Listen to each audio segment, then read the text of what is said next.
Welcome, everyone. In today's explainer, we're literally embarking on this profound spiritual journey, heading straight into the Himalayas.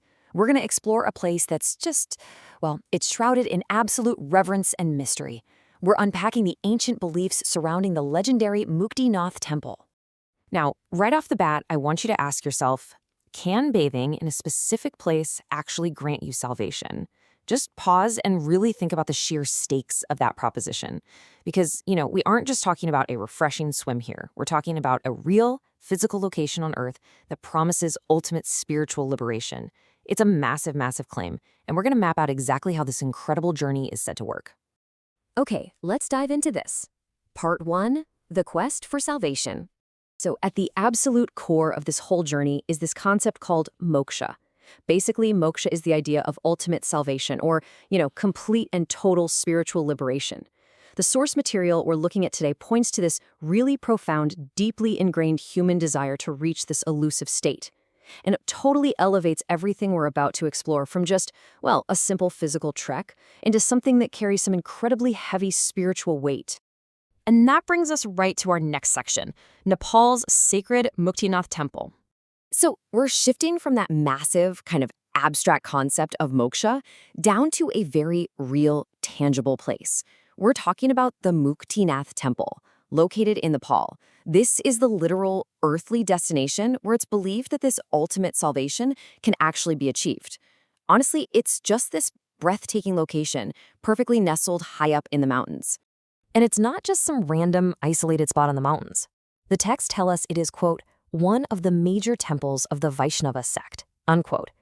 So basically acts as this foundational pillar. It anchors this massive spiritual authority, and it draws seekers from all over the world who are just desperate to experience its power firsthand.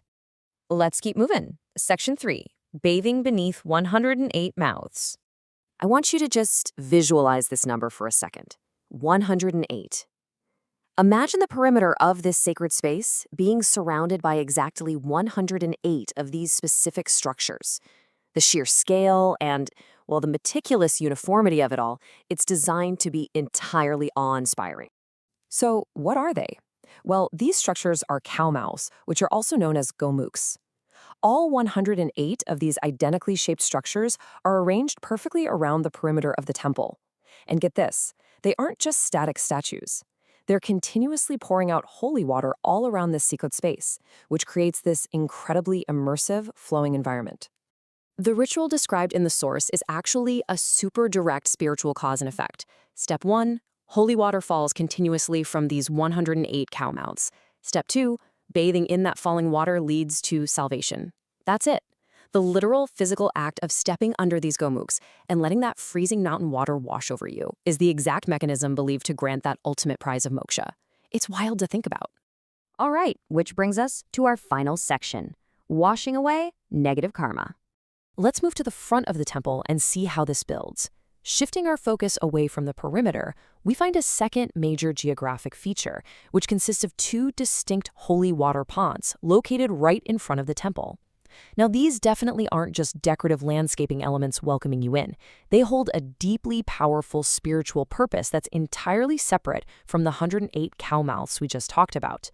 Sitting right there at the temple's entrance, you have the Lakshmi Kund and the Saraswati Kund. These twin bodies of holy water literally sit side by side. They create this direct, physical pathway for spiritual cleansing before you even step foot inside the main structure. And the consequence of stepping into these ponds, according to the text, it is totally profound. Bathing here washes away your negative karma. Submerging yourself in Lakshmi Kund and Saraswati Kund is believed to wipe your slate clean. It's meant to completely remove your invisible spiritual burdens, leaving you entirely purified. So this brings us to the ultimate question we're left with today in this explainer. If bathing here truly washes away negative karma, what negative karma would you choose to leave behind? It's such a profound geographic solution to an invisible spiritual burden, isn't it? Just take a moment to think about your own spiritual slate. Well, thank you so much for exploring this mystery with me today, and keep seeking out the fascinating stories hidden all around us.